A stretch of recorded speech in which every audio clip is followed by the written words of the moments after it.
그러한 것을 성경에 미리 다 말씀해 놓으셨는데, 특별히 바로 이 구원에 대한 확정, 또 성령이 오셔서 하나님의 일을 이루기 위한 것을 선지자들을 통해서 말씀하시고 있다는 겁니다.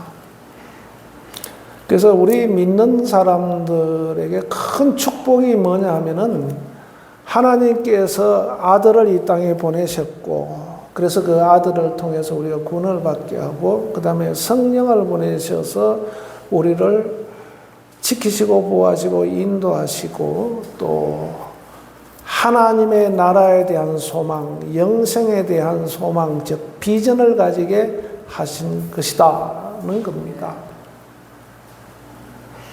그래서 이것은 성령을 보내주시겠다라는 것은 우리 오늘 본문에 읽은 이 17절의 말씀이 바로 요엘서 2장 28절에 있는 말씀하고 똑같습니다. 같이 읽어볼까요? 그 후에 내가 내 영을 만민에게 부어주리니 너희 자녀들이 장래일을 말할 것이며 너희 늙은이는 꿈을 꾸며 너희 젊은이는 이상을 볼 것이며 그때 내가 또 내 영을 남종과 여종에게 부어줄 것이며. 아멘. 여기는 이제 순서가 좀 바뀌어 있는데, 아이들은 장래일을 말할 것이다. 아이들은 예언할 것이다. 젊은이들은 환상을 보고 너희 늙은이들은 꿈을 꾸리라. 이렇게 되어 있어요. 그래서 이것이 요엘 선지자를 통해서 주님이 오시면은 이런 일들이 일어나게 될 것이다 라는 겁니다. 그러니까 주님이 이 땅에 오셔서 십자가에 못 박혀 죽으시고 부활하는 것으로 끝나는 것이 아니라 이어질 일들을 말씀하고 있는 겁니다. 그래서 선지자를 통해서 그렇게 말씀하셨고, 예수님께서도 제자들에게 계속해서 말씀하고 있습니다. 십자가에 못 박혀 죽으시고 부활하신 다음에 첫 마디가 바로 뭐라고 말씀하셨습니까? 너희가 성령을 받아야 된다. 성령을 받으라. 그렇게 요한복음 20장 22절에 그렇게 말씀하고 있습니다. 그래서 누구 죄든지 그대로 두면 그대로 될 것이요 누구 죄든지 사하면 사여질 것이다. 그러니까 이게 성령을 보내주시는 것은 굉장히 중요한 것이죠. 그죠? 왜 그러냐면은, 복음을 전해야 되는데, 성령이 오시지 않으면 복음을 전할 수가 없게 된다는 것을 말씀하고 있습니다. 그래서 이 복음은 철저하게 이 하나님에 의해서 이루어진다는 사실입니다. 예수님께서 오셔서 십자가에 못 박혀 죽으시고 부활한 다음에 그냥 하늘로 올라가시고 그 다음에 다시 오실 것이다 라는 것까지만 있는 것이 아니라 그 다시 오실 것까지의 과정 속에서 성령의 역사가 끊임없이 일어나야 된다. 그래서 성령을 보내주시겠다라는 거예요. 성령을 너희가 받아야 된다. 그래서 너희가 네 죄든지 사하면 사해질 것이요 그대로 두면 그대로 있을 것이다 라고 말씀하고 있습니다. 성령을 받으라. 그리고 사도행전 1장 4절 5절에서도 바로 내게 들은 바 아버지께서 약속하신 것을 기다리라. 예루살렘을 떠나지 말고 아버지께 께서 약속하신 것을 기다리라. 그게 뭡니까? 성령을 기다리라는 겁니다. 누가복음 24장에서도 그렇게 말씀하고 있습니다.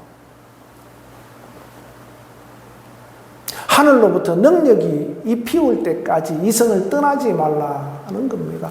그런데 그냥 가만히 앉아서 하나님의 능력이 임할 것을 기다리는 것이 아니라 우리가 사도행전 2장 1절부터 쭉 보면 뭐라고 어떻게 표현되어 있습니까?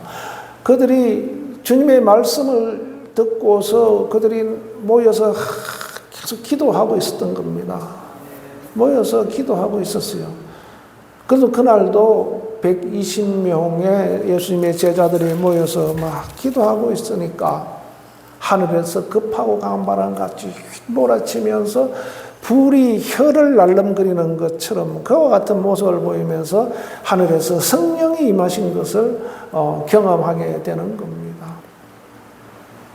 예수님께서 그렇게 약속하신 것, 능력이 피울 때까지 떠나지 말라. 또 아버지께서 약속하신 것을 기다려라. 하는 것처럼 이런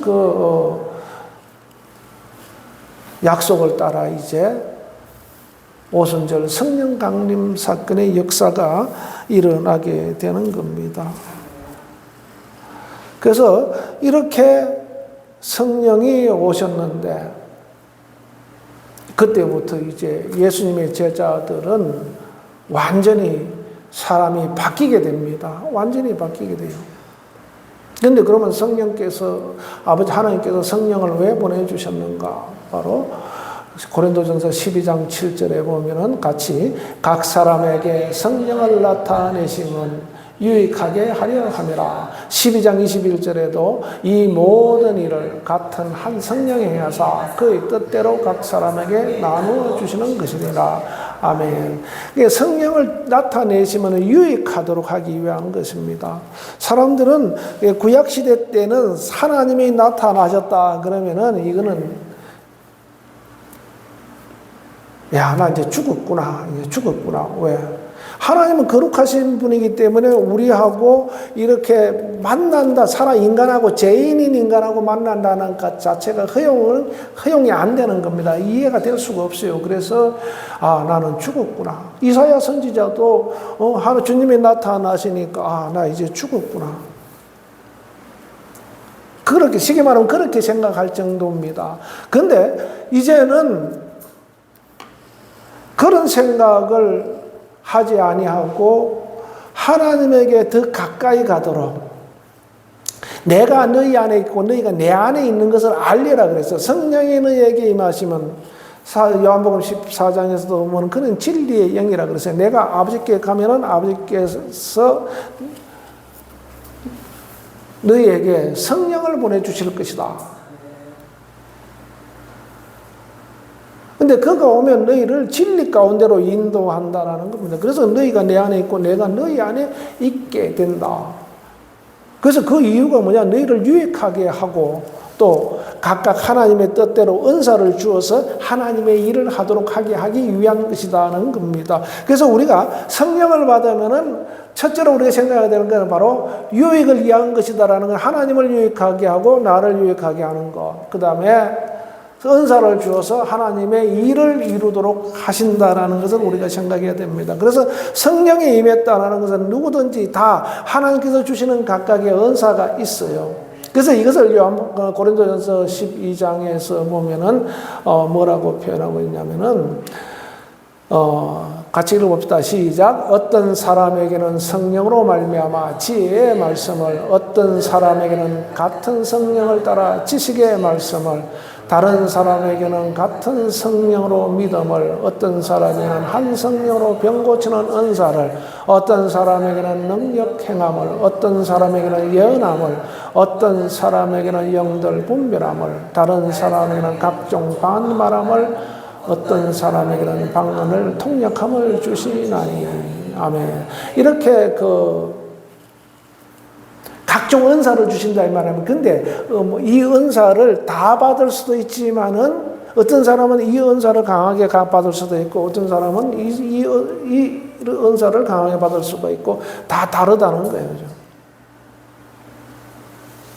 그래서 성령이 임하시면은 각각 이런 은사를 주는데 이게 뭐 때문에 주셨는가라는 겁니다. 유익하게 하도록 하기 위해서 주셨다. 그리고 하나님의 뜻을 따라 주셨다는 겁니다. 왜 나는 이런 은사를 안 줍니까?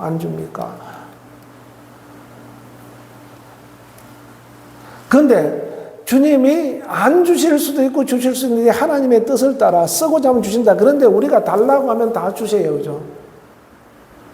달라고만 다 주십니다. 그런데 우리가 달라고 해서 받은 은사를 다 쓰는 것은 사실은 어렵습니다. 그래서 내게 주신 은사를 자꾸 개발하고 키워서 그것을 주님의 일을 위해서 쓸 수 있는 사람으로 우리를 만들어야 되는 겁니다. 그렇게 만들어서 주님의 일을 하고 또 다른 은사를 받으면 또 그것을 키워서 하고 이렇게 하면 점점점 더 은사를 강하게 드러낼 수 있는 그런 은사자가 될 수 있는 겁니다. 그래서 철저하게 하나님의 뜻대로, 그러니까 내가 그 은사를 받았다라는 것은 하나님께서 하나님의 뜻을 이루기 위해서 하나님의 뜻을 가지고 우리에게 주셨다라는 사실을 알아야 됩니다. 그래서 은사를 사용하지 않으면 하나님께서 뜻을 가지고 주셨는데 그것을 사용하지 않으면 어떻게 되는가? 하나님의 뜻이 그 은사를 통해서 이루어지지 않는다라는 겁니다. 그래서 그러니까 내게 주시지 않은 은사를 통해서 내가 주님께서 주님의 일을 하기를 원하시지 않는다는 거죠. 하나님은 철저하게 성령에 의해서 하나님의 일을 하시는데 성령께서는 우리에게 은사를 주셔서 하나님의 일을 하신다. 이렇게 여러분들 정의를 딱 내리고 있어요. 그래서 내가 주님, 나는 병 고치는 사람 은사가 있고 은사를 통해서 병 고치는 유익을 드러내기를 원한다. 그러면 그거 자꾸 달라고 기도해서 주시면 그걸 사용하시면 되는 거예요. 나는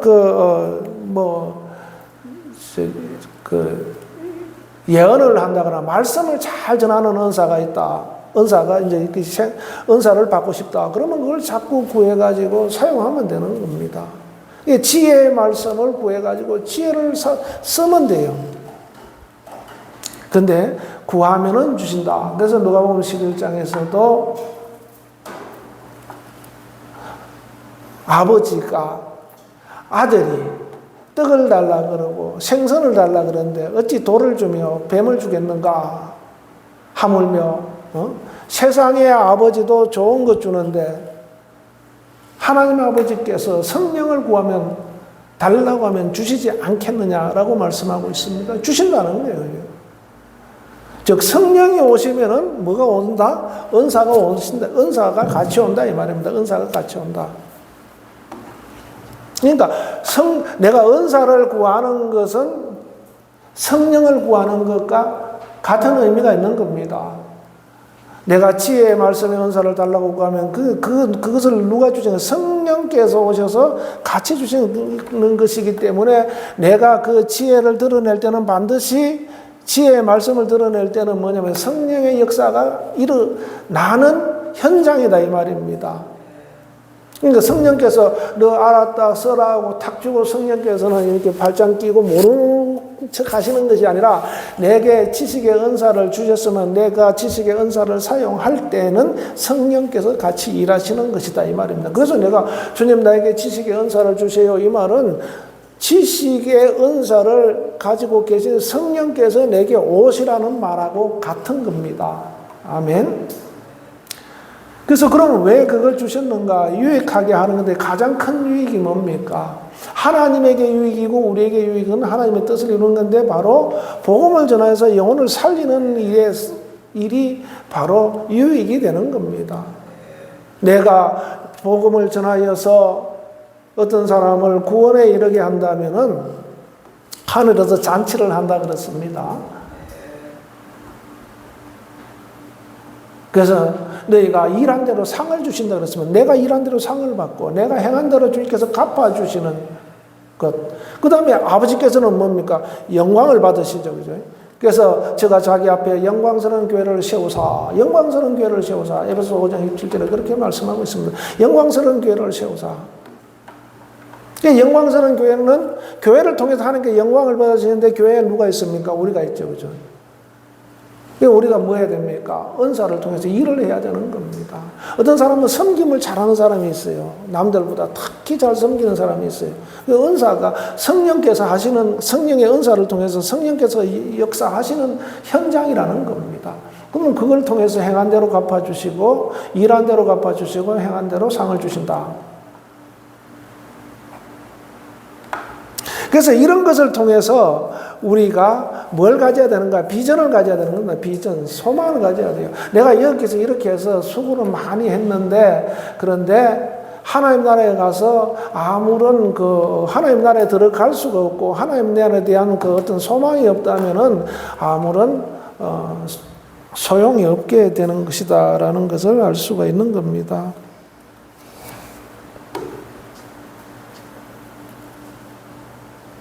그래서 우리는 이 성령이 내게 임하시면은 어떤 비전을 가게 되는가? 첫째는 복음을 전가하고 싶은 비전을 자꾸 가지게 돼요. 그죠? 특히 우리나라가 폭발적으로 성장하던 시기에 전 세계에서 선교사를 미국 담으로 많이 보내는 나라가 된 겁니다.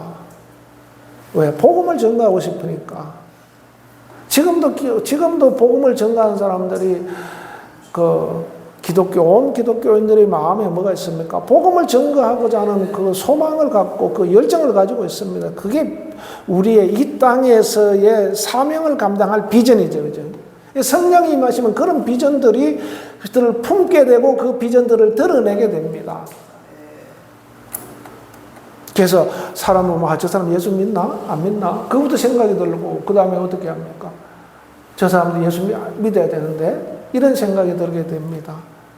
왜? 하나님께서 우리에게 비전을 줬기 때문에 그래요.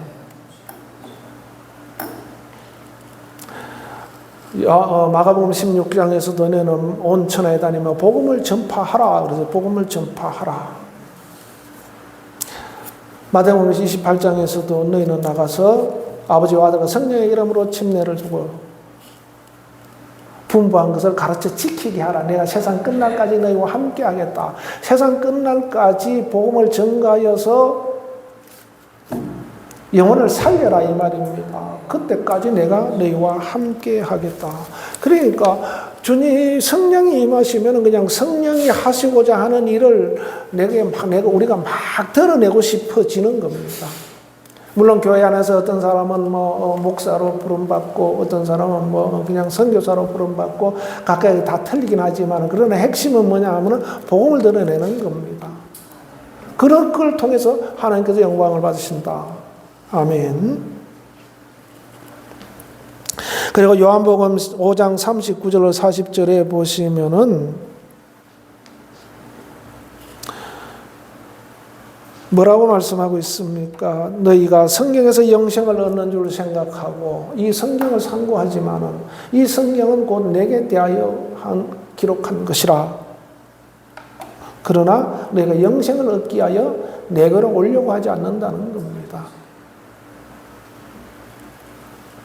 영생을 얻기 위하여 내게로 오려고 하지 않는다. 그러니까 이 성경은 뭘 보여주고 있는 겁니까? 영생을 보여주고 있는 겁니다. 그래서 누가 성경을 알게 되면은 나는 영생에 들어가는구나. 영생을 얻는구나. 영생을 얻어야 되는구나. 그거에 대한 확신을 가지게 하는 겁니다. 그 다음에 어떻게 됩니까? 하나님의 나라에 가서 영원히 사는 것에 대한 비전을 갖게 하는 겁니다. 고린도전서 15장 14절에 우리 같이 읽어봅시다. 시작. 그리스도께서 만일 다시 살아나지 못하셨으면 우리가 전파하는 것도 헛것이요 또 너희 믿음도 헛것이며 만일 그리스도 안에서 우리가 바라는 것이 다만 이 세상의 삶뿐이면 모든 사람 가운데서 우리가 더욱 불쌍한 자이러라. 아멘. 바울이 그렇게 고백하고 있는 겁니다. 만일 성경에서 너희가 영생을 발견하지 못한다면은 그냥 이 땅의 삶뿐이라는 겁니다. 근데 예수 믿었는데도 이 땅의 것에만 집중한다면은 우리 믿음이 무슨 소용이냐 이 말입니다. 헛것이라는 겁니다. 그리스도를 전파하는 것도 헛것이다. 왜? 영생을 보장할 수가 없다면 그렇다는 것이죠. 영생을 보장할 수 없다면. 그래서 우리가 성령이 우리에게 임하시면 비전이 생기는 거예요. 비전이. 무슨 비전이냐? 영생에 대한 비전, 즉 하나님의 나라에 대한 비전이다. 그래서 우리가 그리스도인이 세상 사람하고 다른 게 결정적으로 다른 게 그거예요. 그죠?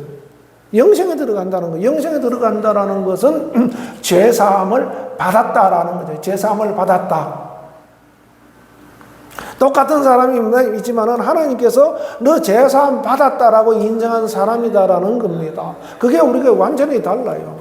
우리가 볼 때는 이 사람이나 저 사람이나 똑같습니다. 근데 사람은 육신의 정욕과 안목의 정욕과 이생의 자랑 속에서 일생 살아갑니다. 또 이미 효력이 중지되고 끝난 그 사망의 권세 아래, 이미 사망의 권세는 그 효력이 끝나버렸습니다. 왜? 예수님께서 사망을 담당하셨기 때문에. 그런데 일생에 매여 죽기를 무서워하며 종로로 하고 있었던 우리를 거기서 건져내셨다면, 사망의 권세 건져내셨기 때문에 이제는 그 마귀가 가지고 있는 그 사망 권세는 효력이 없어요. 그런데 여전히 사람들은 그 효력에 매여서 스스로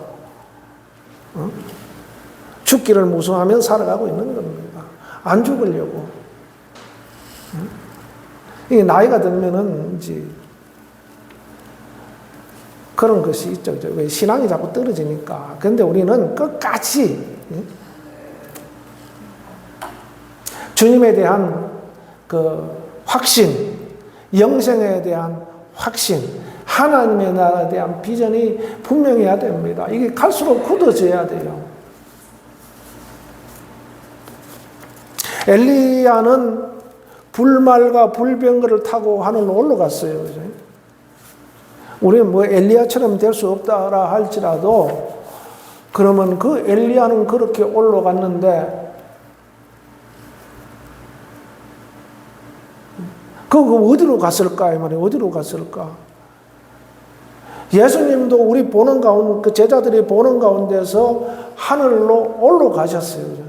어디로 가셨을까? 이 말입니다. 그래서 우리가 흔히 하나님 나라를 어디로 있다 그러니까 저 하늘에 있다 이렇게 생각하죠. 그죠? 이 하나님의 나라는 영적인 내 영이 사는 곳이다. 즉, 요한계시록의 그 20장에 보면은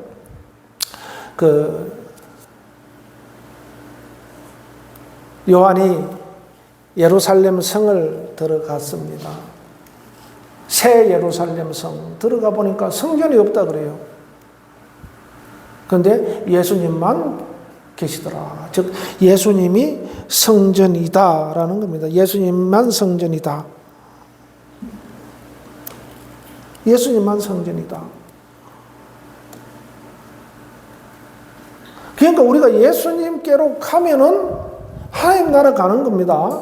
내가 예수님께로 가면은 하나님께로 가는 겁니다. 내가 예수님께로 가면은 하나님의 나라에 들어가는 것이다. 아멘. 그래서 우리는 그걸 소망하고 있어야 돼요. 그래서 하나님의 나라 가면은 세상에 있는 저런 왕궁처럼 막 왕궁이 있고 이런 것이 아니라, 그러니까 들어갈 때는 12진주문을 이렇게 넘어가서 들어갑니다. 그런데 딱 마지막 문을 통과하니까 성전이 없어요.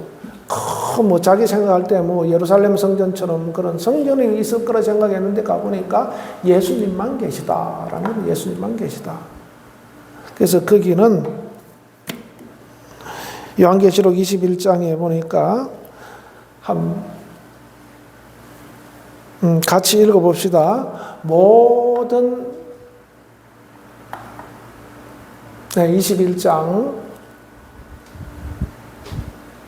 4절, 모든 눈물을 그 눈에서 닦아주시니 다시는 사망이 없고 애통하는 것이나 곡하는 것이나 아픈 것이 다시 있지 아니하리니 처음 것들의 다 지나갔습니다. 아멘. 자, 여기는 하나님의 나라, 예수님이 계시는 곳에는 즉 육체가, 우리는 육체 때문에 제한을 받고 고통을 받고 어려움을 당하죠.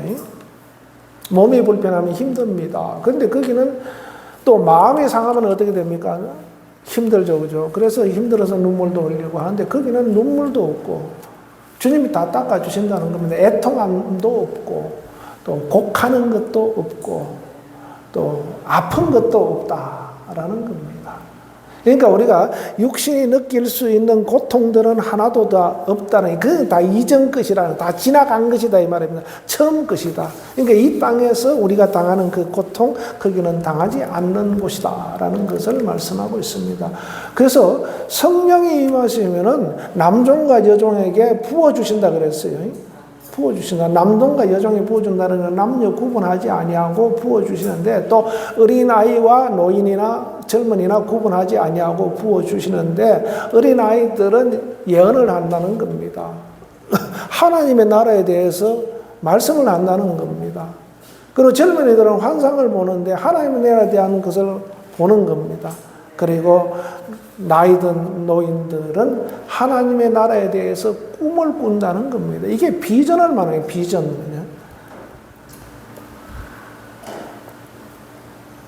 할렐루야.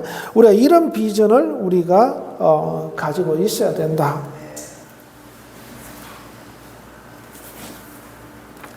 그래서 이 비전이 분명하면은 우리 삶의 자세도 분명해지는 거예요. 우리 삶의 자세도 분명해지는 겁니다. 세상 것에 집중하는 것이 아니라 하나님 일에 집중하고 하나님 나라에 집중하게 되는 그런 사람이 되는 겁니다. 그런 신앙이 되는 겁니다. 그러면은 삶의 자세가 달라져요.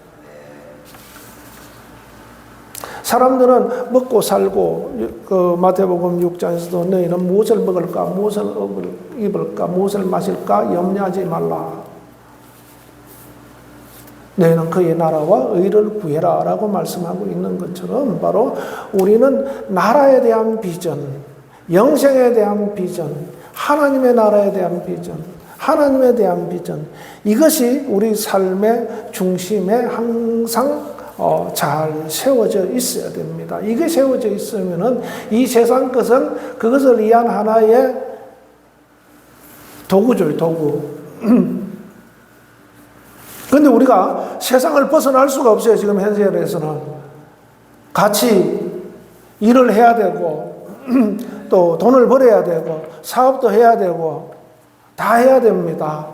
그런데 우리는 세상에 살지만은 세상으로 끝나는 것이 아니라 바로 하나님의 나라에 대한 비전을 가지고 사는 사람입니다. 그래서 성령이 우리에게 임하시면은 그것을 알게 해요. 그것을 갖게 하는 겁니다. 그래서 자꾸 충만해지면 그것이 더 분명해지게 된다라는 것을 우리가 알 수가 있는 겁니다. 할렐루야. 그래서 여러분들 성령이 임하시면은 우리에게 비전을 주신다. 그래서 이 비전을 우리가 발견하고 확신을 가지고 갈 때 이 비전을 드러내는 삶을 살게 되므로 결국은 뭐냐면은 하나님께 영광을 돌리는, 즉 하나님을 영화롭게 하는 삶이 된다라는 것을 기억하시고, 여러분들 자꾸 성령을 구하세요. 성령을 구하시고 은사도 자꾸 구하세요. 고린도전서 15장의 8절부터 10절에 있는 것처럼 각종 지혜, 지식, 병 고치는 거, 방언 통변하는 거, 이런 것들 있는 것은 다 구하세요. 내게 부족한 것이 있다면 자꾸 구하세요. 성령이 오시면은 바뀌게 되어 있어요. 그래서 바로 하나님을 영화롭게 하는 삶이 될 수 있기를 예수 이름으로 축원합니다. 기도하겠습니다. 하나님 아버지 감사합니다. 오늘 이 시간 함께 하심을 감사하고